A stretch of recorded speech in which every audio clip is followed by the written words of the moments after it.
Norm, see, I have glasses now. I started working with Norm at CITC, I want to say, I think I was 22, and I was the Summer Youth Employment Coordinator. And so I've known Norm for a long time, and I think that was in 1992, if you can believe it. So thank you, Norm, because I think you really help frame why it's so important that we utilize the tools that we have within our tribal communities to really help people connect to their success. And I completely agree with Norm that the way that we are going to move forward is through creativity and through innovation. Now, what I've learned being an innovator over the last several years as CEO in my organization, sometimes it's a little risky to get out there and to do new things, but I think it is so very worth it because it allows tribes and tribal organizations to move from organizations that just count people to organizations that make huge impact, and that's what we're all about. So I'm just going to give you a bit of context of Alaska. As most of you know, we're twice the size of Texas. I hope no Texans are here. But we have a very large land mass. And Cook Inlet Tribal Council is located in Anchorage, and that's the largest hub in the state. We've got about, as a state, I think we have about 775,000 people who live in Alaska, and about 360,000 of those individuals live in Anchorage. And within our region, the Cook Inlet region, you could see we also connect to 8 tribes that we work with in many of our different programs. And as you could also see throughout the entire state, we represent, as Alaska Native people, about 144,000. And what's really important about this fact is, like what's happening across the world, there's a lot of in-migration trends.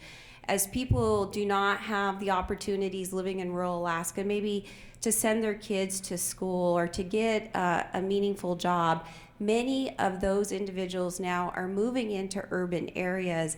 And so CITC has to be very well poised to respond to community need without the federal budget increasing. So we have to be creative in figuring out how we best invest and utilize these funds to create opportunities for our people. This is just a little bit about CITC, the number of people we serve, the number of programs, our employee base, and our budget is a little around $60 million on an annual basis. So you heard a lot about how we use these tools, and we think about it in a holistic way, and this is really about integration. So I'm just going to tell you a quick story about CITC and how we have integrated our programs, and how as the leadership of the organization, working in direct partnership with the board, how we've been really thinking about this value of self-sufficiency and sustainability. We believe that the more that CITC is self-sufficient, that allows us to be more self-determined. And when we're more self-determined as an organization, we can respond to community needs in such an efficient way compared to what Washington, D.C. thinks that we should do and how we should do our work. Many of these grants, as you know, and contracts come to our communities, and it's all prescribed. Many of the grants and contracts that we have to administer are framed in what it would look like in a major urban city in America. Well, that's not our reality, so we have to be thoughtful and creative. So the way we've done this and thinking about self-sufficiency and determining our own destiny is we have 4 major program investments across CITC. It's education, it's working with families who are in crisis, it's people who are transitioning off of alcohol and drugs, and it's really creating a system to help people connect to their potential. In doing that, we believe that creating meaningful careers is one of the ways that our families can participate in their own lives for themselves and those around them, and in being self-sufficient and having the opportunities to move forward. So just a few impact numbers here. In our investment in education, CITC has really done something unique, being located in an urban area. We have created a partnership with the Anchorage School District. By the way, we have a very large school district. About 60,000 kids go to our school districts, if you can believe it. And we have over 100 languages spoken in our school districts in Anchorage. So we're a very cosmopolitan center.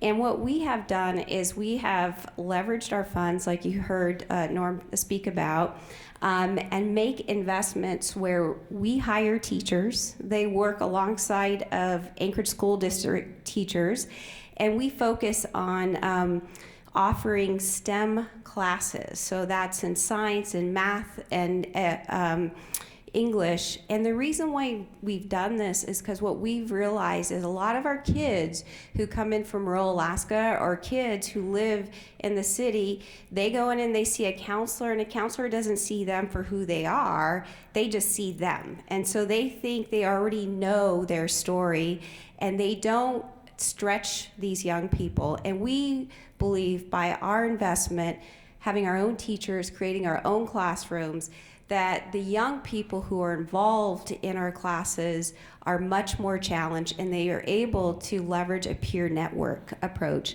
And so I tell you this because this is innovation. This is thinking outside of the box. And as a result, we've run this program for several years. We've had hundreds of students go through the program. In our school district, about 56% of all Alaska Native American Indians graduate. That is just appalling to me. But in our programs, we have about 91% graduation rate over a 10-year period. So that's incredible. And you could see that we've really focused on our STEM capacity. We believe that that's where the workforce is going over the next several decades.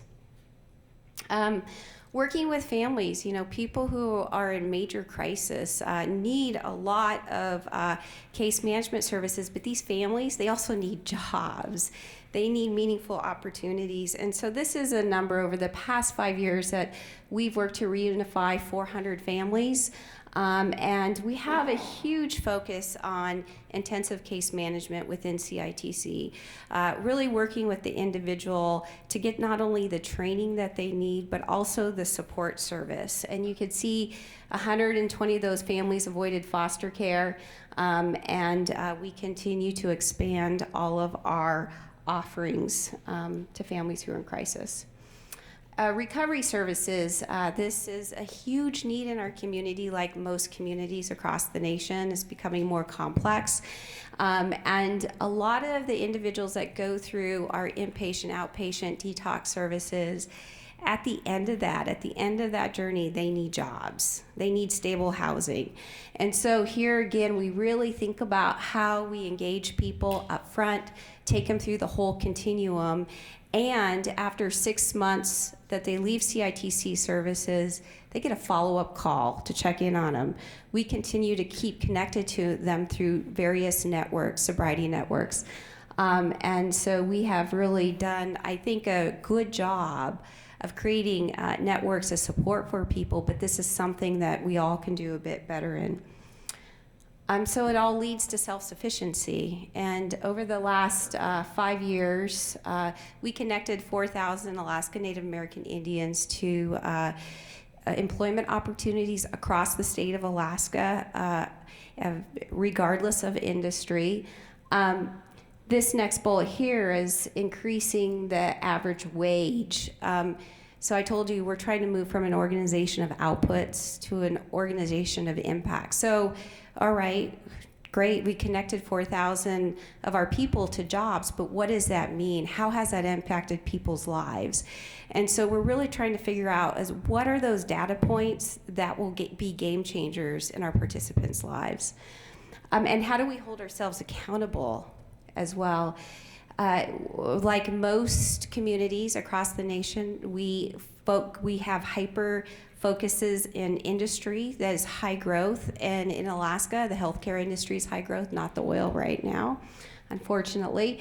And as a result, we have a partnership with the federal government where we made a huge investment, and we are through a collective impact effort, working with the local universities, working with our healthcare providers, where we are training RNs, LPNs, CNAs, medical coders, and just really looking at the industry and figuring out how we could get our people into these career pathways.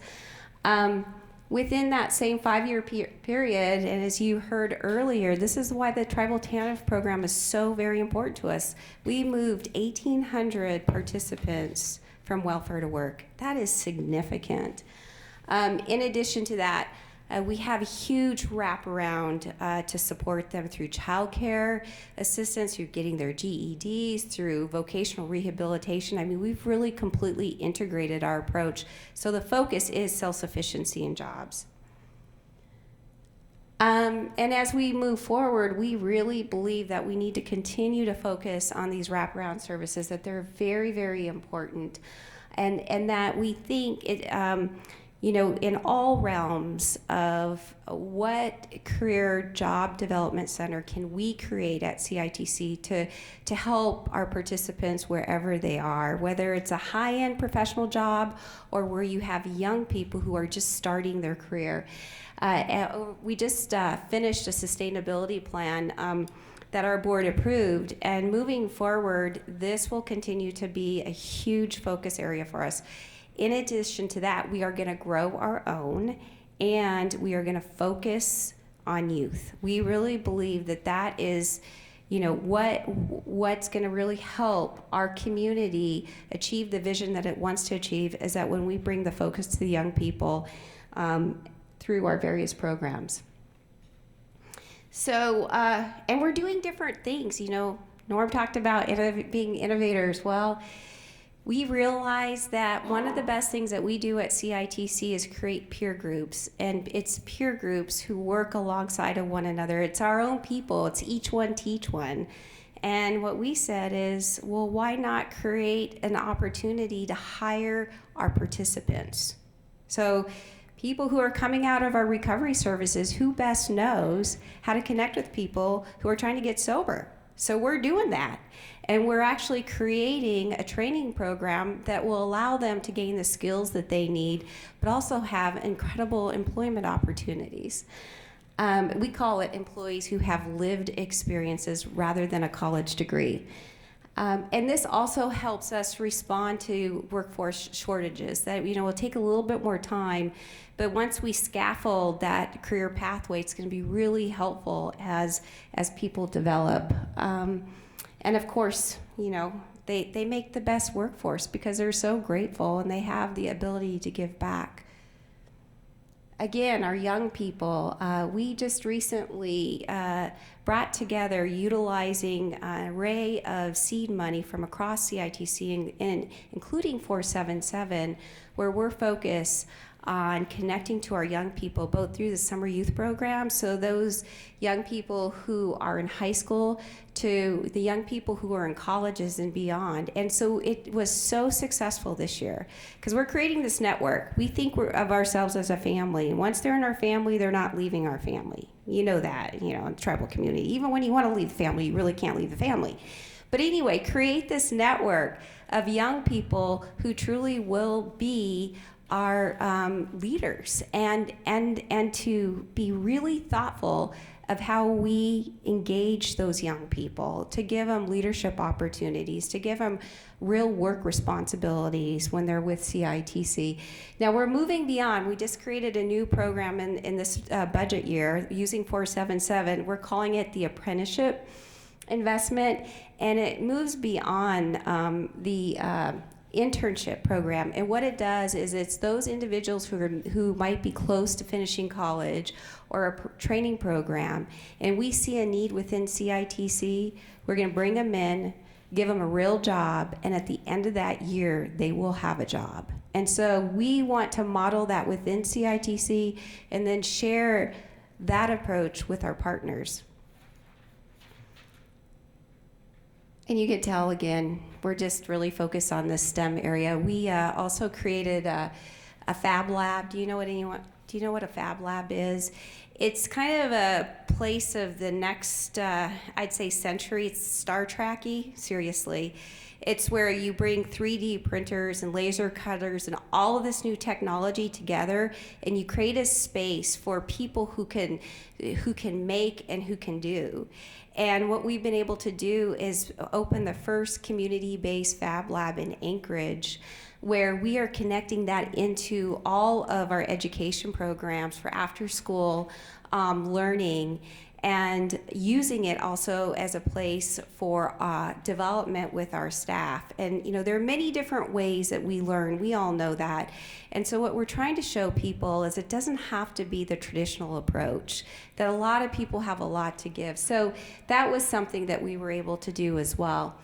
And we're focusing on removing employment barriers. So unlike the tribe, CITC works with the state, and we have regulations that we have to follow when hiring folks.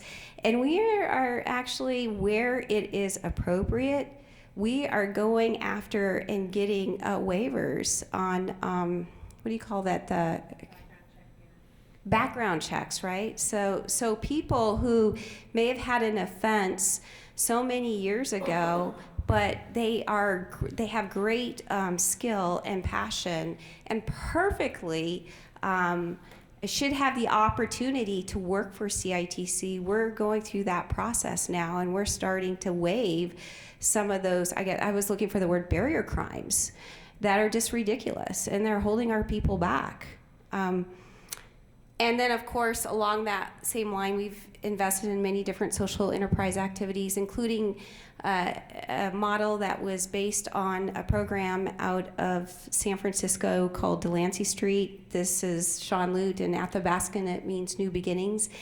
And we've taken guys out of the prison system and off the streets. They live as a family. They have several different micro businesses. Last year alone, they earned a little over $745,000, as you could see. That all goes into the house to support the house. But what the focus of this investment is these guys need to learn how to live a different life. And they need to be sober and not commit any violent acts and learn job skills. And they live with us for 2 years to do that. And it's been a journey, let me tell you. Working with people, it's messy, but it's been a great investment, because over that period of time, you could see that 81% of our participants have been employed and are still employed. And that when you compare the guys that come into Sean Luke to that of what's happening in our prison systems, we have a 19% recidivism rate, which is unbelievable. Again, I think in every state, wherever you are in your communities, it's really important to focus on high growth industry. I talked a bit about this healthcare investment, and you could see that as impact, 50% of the graduates are currently employed. And they have a real opportunity to make a meaningful difference in their life as it relates to their wage. And that's CITC.